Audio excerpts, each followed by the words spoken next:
तो कहा कि भाई गुरु जी हम मेरा काम तो हो गया, अब हम गुरु चेला अपना निपटते रहेंगे, आप अपना काम करिए। बोले विराट भगवान की जय।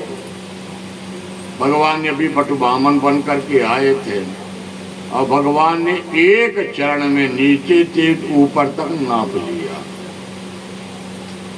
और दूसरे चरण में भगवान ने सारे ब्रह्मांड को नापा।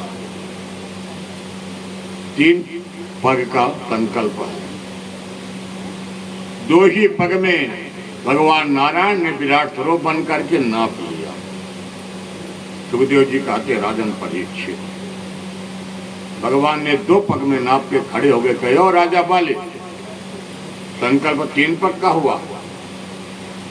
तो कहा कि भगवान इसमें दिक्कत क्या है आपको? यदि मैं 3 पग जमीन का संकल्प पूरा न करूं तब तो आप मुझे दोषी बनाइए। राजा बलि बातों बातों में लोग दौड़े सैनिक, अरे बंद। भगवान ने सबको रोक दिया। राजा बल ने हमारी भाई व्यक्तिगत का मामला भगवान से मेरा, और मौका पाकर के राजा बल भगवान के चरण को पकड़ा और पकड़ करके अपने चरणों पर भगवान मस्तक पर रख दिया। कहा बताइए भगवान भक्त बड़ा होता कि भगवान बड़ा होता, बता दीजिए। भगवान आए थे छलने, भगवान स्वयं छल गए भैया। कहा कि राजन बल मान गया हूं कि तुम राजा बलि हो, मैं तो छलने के लिए आया था, आज मैं तुम्हारे वचनों में स्वयं बंध गया हूं।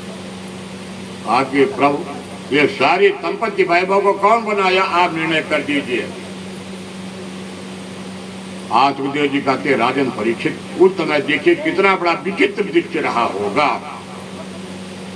ये समय राजा बलि और प्रभु का संवाद हुआ है और राजा बलि ने भगवान के चरणों को उठा करके अपने मस्तक पर रख लिया। कहा प्रभु अब बताइए संपत्ति कौन बनाया? राजा बलि। त्रैलोक्य का पद कौन लिया? राजा बलि। आज आप ब्राह्मण बन के आए पर मैं हूं राजा। राजा राजा रहेगा, प्रजा नहीं बनेगा। और संपत्ति कौन कमाया? राजा बल। तो जब राजा बल आपके चरणों में अपना सारा शरीर सर्वस्व निछावर कर दिया तो प्रभु बताइए कि सबसे बड़ा कौन होता? धन का मालिक या कि नौकर? भगवान कहे भाई धन का मालिक ही बड़ा होता, नौकर कहाँ बड़ा होता? तो भगवान ने त्रैलोक्य कहते राजा बल तो तुम जाकर के सभी राज्यपाट को सौंपो और चलो सुतल लोक में। राजा बल ने कहा कहते नहीं जाएंगे प्रभु। यदोत्तम भगवान भवे हरितम व्यलेक तुर्वर्या मन्यते करो व्रेतं तन्न भवे प्रलम्बम पदम तृतीय कुटेण में निजमा। 3 पग जमीन तक जब मैं अपने शरीर को ही दे दिया प्रभु के चरणों में तो प्रभु अब तो कुछ बचा नहीं है। आयतुर वैभव सुख संपत्ति, ये प्रभु आपको क्या है? ये संसार आपकी पीड़ा है। इस जीव की भ्रांति है कि मैं सबका मालिक हूं, सबका मालिक तो आप हैं। तो भगवान ने आज सुतल लोक का राजा बनाया है राजा बलि को, ताकि सब परिवार समेटो और चले जाओ सुतल लोक। भगवान ने कहा कि मैं जाऊंगा पर भगवान आपको भी ले चलूंगा। तो कहते हमको लेके क्या करोगे? कहते कि आप दर्शन देते रहिएगा, मैं वहां का राज्य चलाऊंगा। भगवान कहे चलो ठीक मैं भी चलता हूँ। तो भगवान को बना दिए राजा बल चौकीदार। गेट पर लेके गदा खड़े हो जाओ। भगवान लेके गदा खड़े हो गए और राजा बलि सुतल लोक आज भी राजा चिरंजीवी। जब देवर्षि नारद जी जाकर के पता लक्ष्मी जी को दिए हैं ऐसे में नारायण कहा तो कहते आप पता लगा के बताइए अरे नारायण नारायण, अरे नारायण तो सुतल लोक के राजा के यहाँ चौकीदार बनकर के गदा लेकर के पहरा दे रहे, दर्शन दे रहे हैं। लक्ष्मी जी आती हैं। ये जो आपका रक्षा सूत्र श्रावण में बनता है, भाई के कलाई में बनता है, उसी दिन लक्ष्मी जी नीन बद्धो बलि राजा धन देन्द्रो महाबला रक्षा सूत्र बांधती हैं और कहती हैं भैया आज हमारे पतिदेव को लौटा दो। पर राजा बल ने शर्त करवा लिया कि ले जाओ लक्ष्मी जी, पर एक शर्त पर मैं छोड़ूंगा। कहते हुआ शर्त क्या है? कहते जो चतुर्माता भगवान करेंगे आपके आषाढ़ मास से लेकर जिठवन एकादशी तक 4 महीने प्रभु तो कहाँ रहते हैं? राजा सुतल लोक के यहाँ भगवान निवास करते हैं। आज भी भगवान सुतल लोक में चतुर्मास व्यतीत करते हैं राजा बल के यहाँ, इसलिए 4 महीना शुभ काम बन रहा है। आज जैसे जिठवन एकादशी को भगवान वही आदमी कहता है आज भगवान जाग रहे हैं। तुलसी महारानी का विवाह है, शालिग्राम भगवान का विवाह है, बड़ा जन्मोत्सव मनाया जाता है। उसी दिन से हमारे शुभ कार्य प्रारंभ होते हैं। पूरा वृंदावन बिहारी लाल की जय।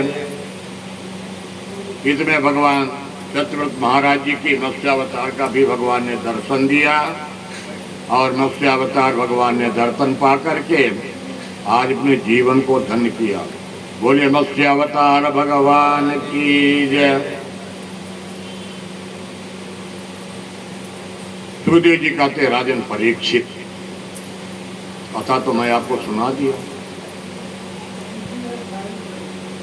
राजा परीक्षित जी ने कहा कि प्रभु अभी कथा कहाँ सुना रहे? अरे कथा तो हो गई। हमारे भागवत भगवान में सूर्यवंश की कथा बड़ी संक्षिप्त है, वाल्मीकि रामायण में बृहद है। राजा परीक्षित जी ने कहा कि प्रभु सूर्यवंश की भी कथा थोड़ी सी सुना दो। भगवान ने सूर्यवंश की कथा सुनाई। सूर्यवंश के बाद फिर चंद्रवंश। आज हम लोगों को भगवान के सुंदर अवतारों के भी चरित्रों पर चलना है। अभी तो आप लोगों को बढ़िया अवतार चल ही रहा, बट वामन भगवान का अवतार हुआ, मोहिनी अवतार हुआ। अब आइए भगवान के राम के अवतार का वर्णन राजा परीक्षित जी कर रहे हैं। राम कृष्ण दो एक हैं, अंतर नहीं निवेश। 24-23 अवतारों में भगवान के 2 अवतार सर्वश्रेष्ठ, रामावतार और कृष्णावतार।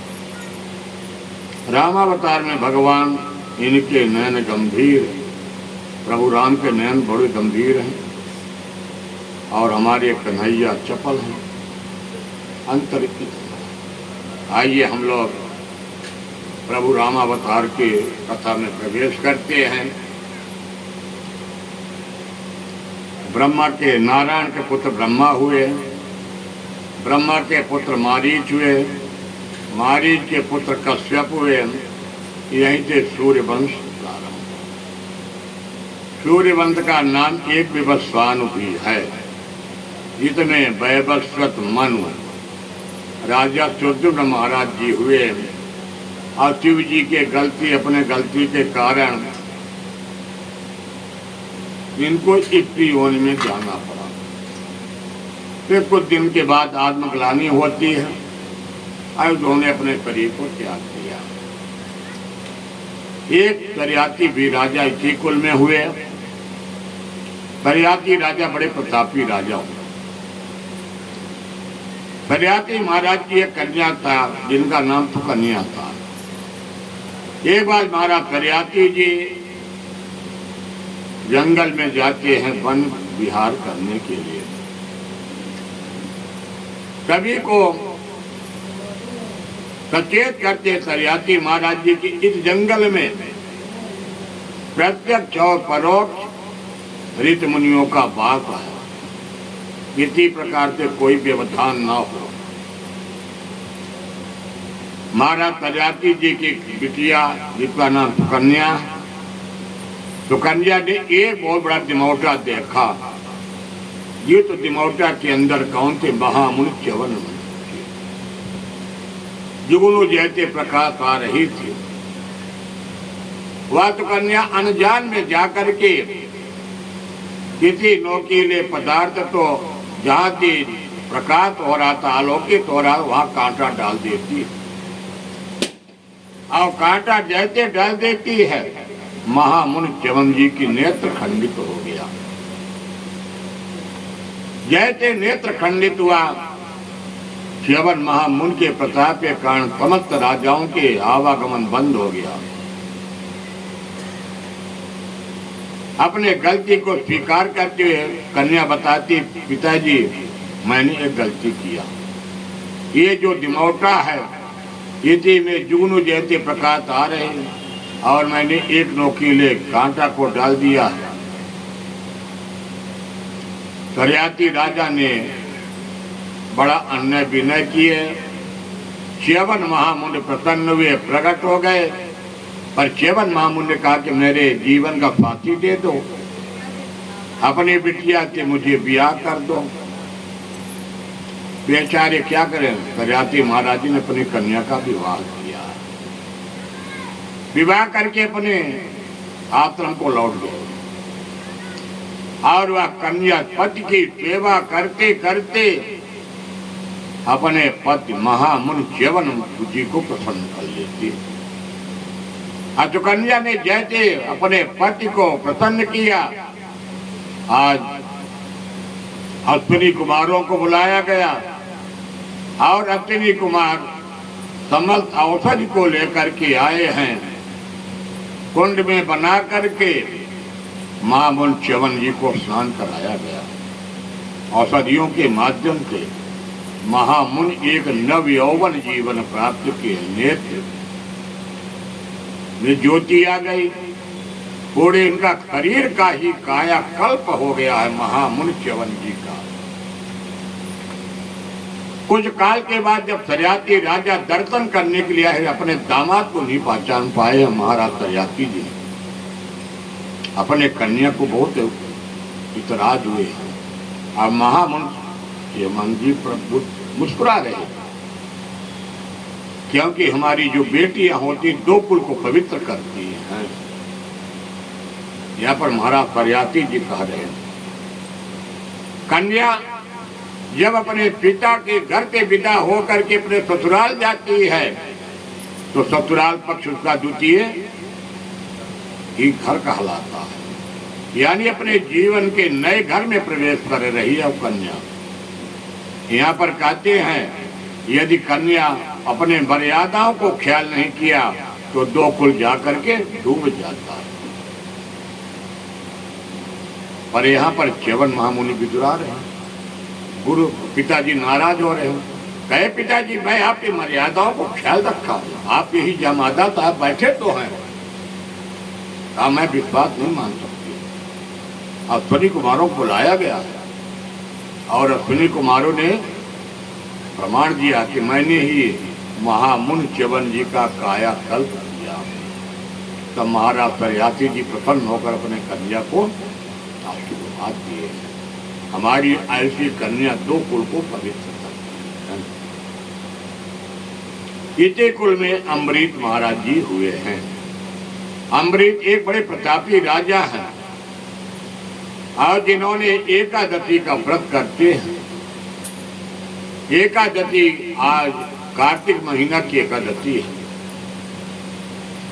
कार्तिक एकादशी के दिन उपरांत द्वादशी, द्वादशी के दिन सभी को दान दक्षिणा दिया गया, ब्राह्मणों को आशीर्वाद लिया गया। जैसे अमृत भगवान के प्रसादी पाने के लिए आसन पर बैठते हैं, उसी समय दुर्वासा ऋषि का आगमन। दुर्वासा ऋषि जैसे आ जाते हैं, अमृत महाराज जी ने निमंत्रण दे दिया कि चलिए भगवत भोजन हो जा, प्रसादी हो जा। अमृत के निमंत्रण को तो स्वीकार किया पर कहा कि अभी मैं नहाने के लिए जा रहा हूँ। यमुना जल में चले गए दुर्वासा ऋषि नहाने। नहाना तो उनको था नहीं, अपने भक्त का आज अमृत महाराज जी के व्रत को खंडित करना था। सभी लोगों ने ब्राह्मणों से राय लिया तो कहा कि आप अपने हाथ में गंगा जल ले लीजिए, तुलसी जल डाल लीजिए, भगवान का चरणामृत मान करके पा लीजिए, आपका व्रत खंडित नहीं है। उसी समय अमृत जी जैसे चरणामृत लिया, दुर्वासा ऋषि का प्रागट्य हुआ। दुर्वासा ऋषि आज क्रोधित होकर के एक जटा उखाड़ करके कृत्या को उत्पन्न कर देते हैं। आज भगवान को बहुत बड़ा कष्ट हुआ है। यदि आज महाराज अमृत जी के ऊपर यह आक्रमण कर दिया कृत्या, तो मेरा कोई भक्त मेरा व्रत करेगा नहीं करेगा, मेरा कोई पूजा पाठ नहीं करेगा। तो भगवान अपने सुदर्शन चक्र को भेज दिया और कृत्या जा करके जल करके समाप्त हो जाती है। और साल भर दौड़ना पड़ा है अम्बरीश के त्रैलोक में जा करके, और साल भर बाद दौड़ करके आए, भगवान भी रक्षा नहीं की है। भगवान ने कहा कि मेरे भक्त में ये सब काम नहीं। अहम भक्तम पराधीना स्वतंत्र विद्विजा साधुर्वन्नतो भक्तेरुं जनप्रिया। और जब साल भर के बाद लौट करके आए हैं अमरीश के पास, तो भगवान क्षमा मांगे हैं दुर्वासा ऋषि, सुंदर भोजन किए हैं। अब भोजन करने के बाद फिर चले गए। आते बाहुदीन से दुर्वासा ऋषि सारे क्रोध को शांत हो गया। इसी कुल में आते हैं लगभग 14वीं पीढ़ी आ जाती है। इतना लंबा बीत जाता है। महाराज दशरथ जी के कोई संतान नहीं, बड़ी लंबी आयु निकल जाती है, क्योंकि दशम स्कंद में प्रवेश करना। इसलिए भागवत को थोड़ा सा भगवान के प्रमुख रूप में आते हैं, क्योंकि हमारे दशम के नवम स्कंद में सूर्यवंश की ज्यादा वर्णन नहीं है। इसी में सगर हुए हैं, भगीरथ महाराज, दिलीप हुए हैं, अंशुमान हुए हैं, और ये सब आते हुए चले जाते हैं।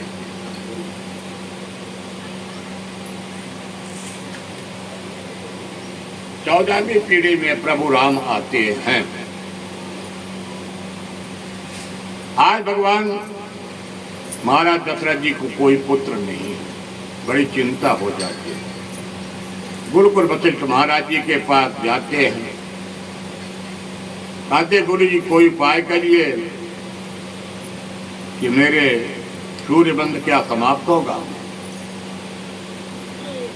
गुरुकुल वशिष्ठ महाराज जी कहते सूर्यवंश राजन समाप्त नहीं होगा, सूर्यवंश में अवश्य प्रकाश होगा। अब यहाँ पर देवताओं ने भी बड़ा मौका देखा कि महाराज जी दशरथ जी की कोई संतान नहीं है।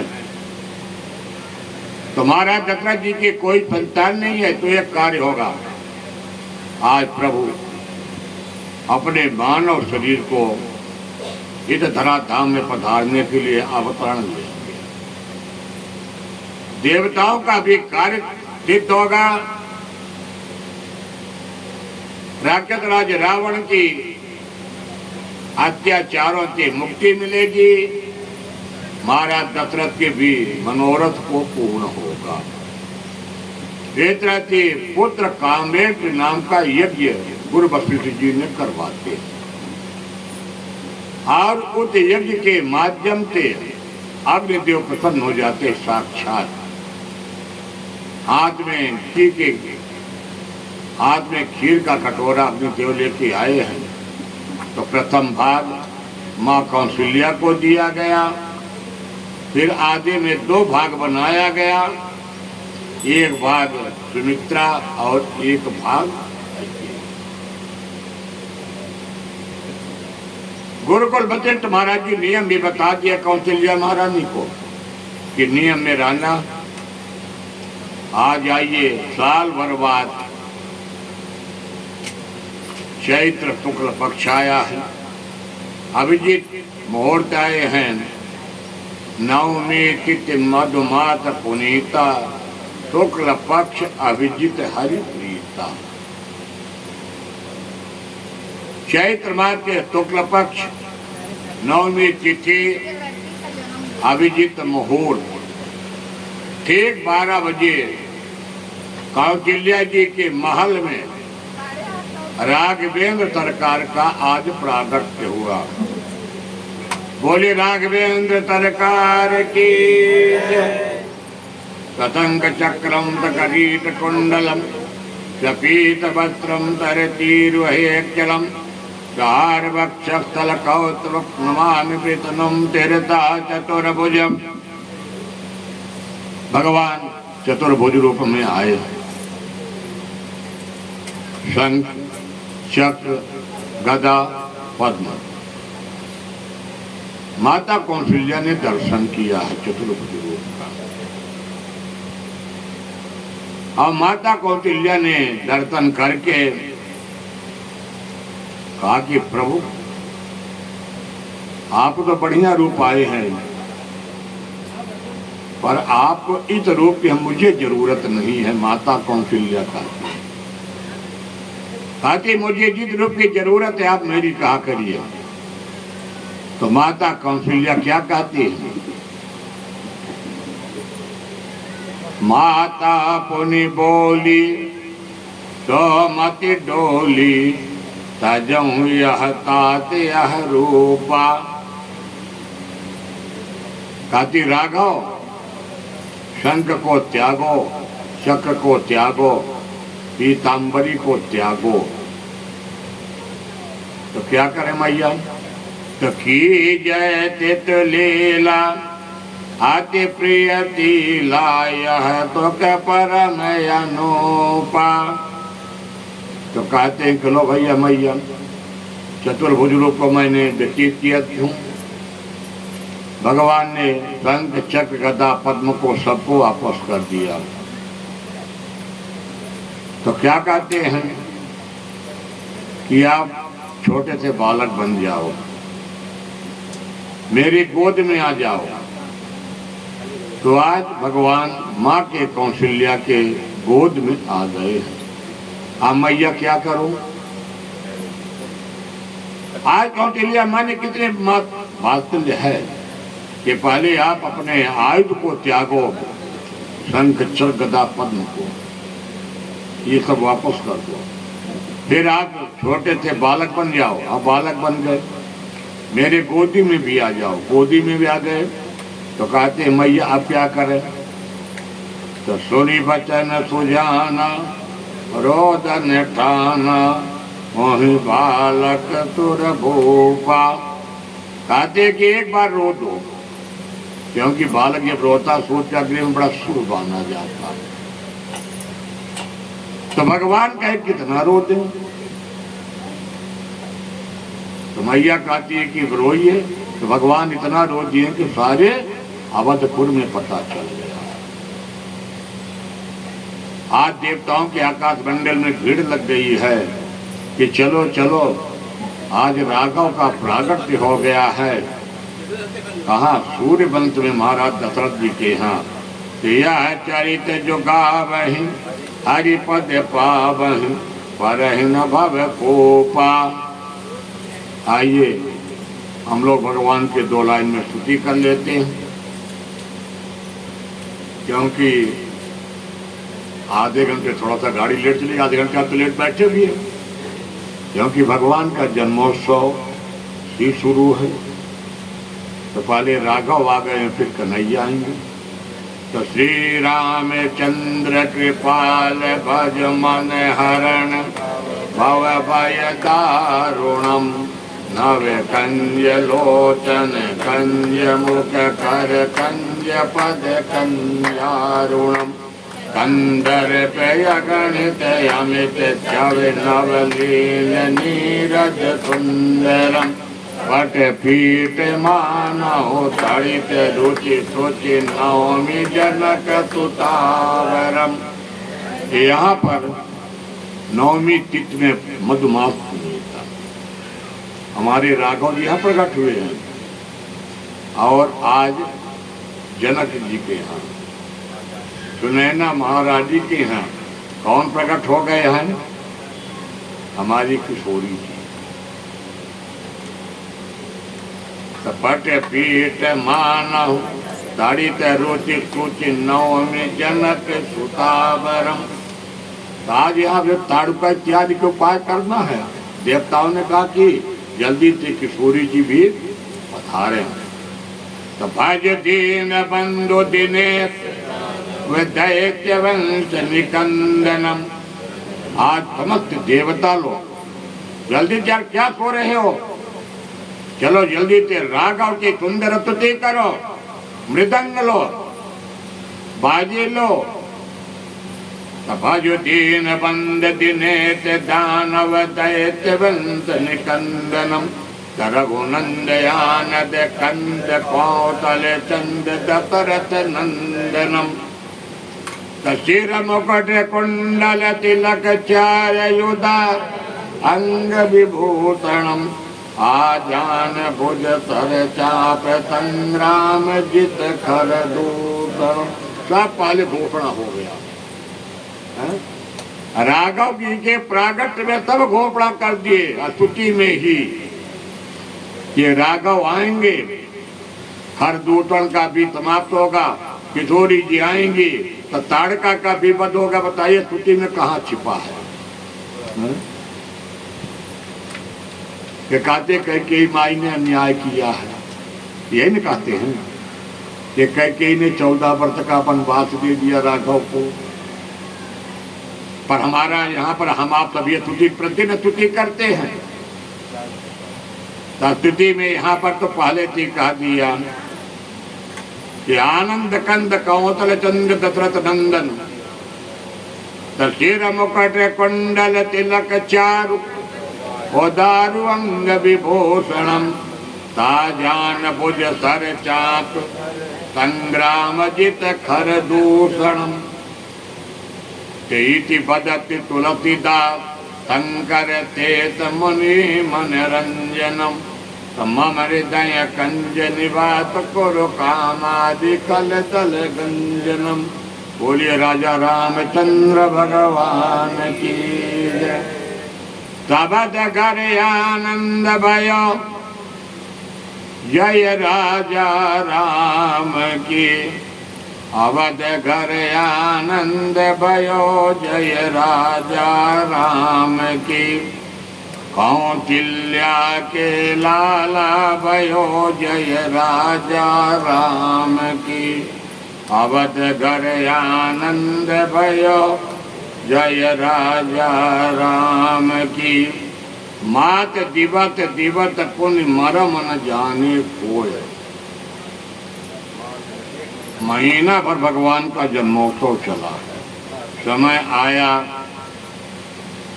समय आने पर सुमित्रा नंदन के 2 पुत्र हुए, लखन लाल जी, शत्रुघ्न लाल जी। कैकेयी माँ के भरत लाल जी। आज अवध घर आनंद भयो जय कन्हैया लाल। और गुरु जी ने, वशिष्ठ जी ने अपने बच्चों का नामकरण संस्कार किया।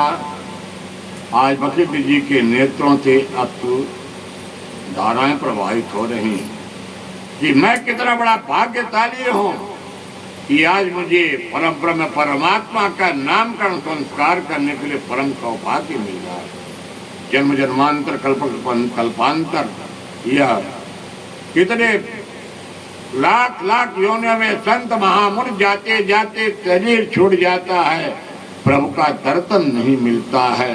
आज मुझे परम सौभाग्य है कि मैं प्रभु का नामकरण संस्कार कर रहा हूँ। जिनका जन्म तो हुआ नहीं, अजन्मा है, ऐसे प्रभु का प्रागट्य हुआ है। और गुरुकुल वशिष्ठ जी ने कितना सुंदर आज प्रभु राम का नामकरण किया, समवेद के रूप में नामकरण किया है। तो जो आनंद द्वंद तो करासी कर त्रैलोक सुपासी। स्वतुक दाम रामत नामा अखिल लोक दायक विश्रामा। अब इधर 2 भाई बचे, तो गुरु जी तो पहले बटन मारा कर दिए। भरत लाल जी के हिस्सा में शत्रुघ्न लाल जी और लखन लाल जी के हिस्सा में डाल दिए राम जी के हिस्सा में। बिट भरण पोतन कर जोई ता करे नाम भरत यत होई। जाके सिमरन तेर पुनाता नाम तत्वहन वेद प्रकाशा। यहाँ पर तो भगवान ने पहले ही नामकरण करके फुर्सत कर दिए। आज बढ़िया सुंदर नामकरण संस्कार हुआ और नामकरण संस्कार होने के बाद तो लक्ष्य मणे दाम तो राम प्रेत कल जगत आधार। तो गुर बतिट तेहरा कियो लक्ष्मण नाम उदार। आज गुरु जी तो पहले बांट दिए। अब बच्चा ही कहाँ सीता कलौ कहते हैं सीता बांट दो भैया। हमारे राघव की रक्षा के लिए दो भैया सुरक्षित हो गए। तो बताइए बड़ा भैया कितना भाग्यशाली होता है। यदि बड़े भैया के हित में 2-3 भाई हो गए तो वो तो बड़ा भाग्यशाली भाई कहलाने वाला होता। इस तरह से महाराज वशिष्ठ जी ने नामकरण संस्कार किया। भोलेनाथ ने भी उत बालक रूप का दर्शन करने के लिए अयोध्या जी आए हैं। सुखदेव जी कहते हैं राजन परीक्षित ये लोग वीर तमिता उदृतमन सीता चंबर गृह हितोत नीतम आदाय बालक लीलिवोक्त दृष्टिम संजीकृत निपकृत भवत मध्य। कुछ काल बीता, विश्वामित्र जी आए हैं। गुरुकुल वशिष्ठ जी समझाते हैं और ले जाकर के उन्होंने विश्वामित्र जी के यज्ञ की रक्षा की है। विश्वामित्र जी के यज्ञ रक्षा करने के बाद वहीं पर भगवान ने मारीच को भगवान ने एक ही बाण मार करके समुद्र किनारे पाले सचेत कर दिए। एक रहते संतों ने बड़ा ही सुंदर भाव दिया है। आज किशोरी जी के यहाँ ये समय उस धनुष यज्ञ शिव के दर्शन के लिए प्रभु राम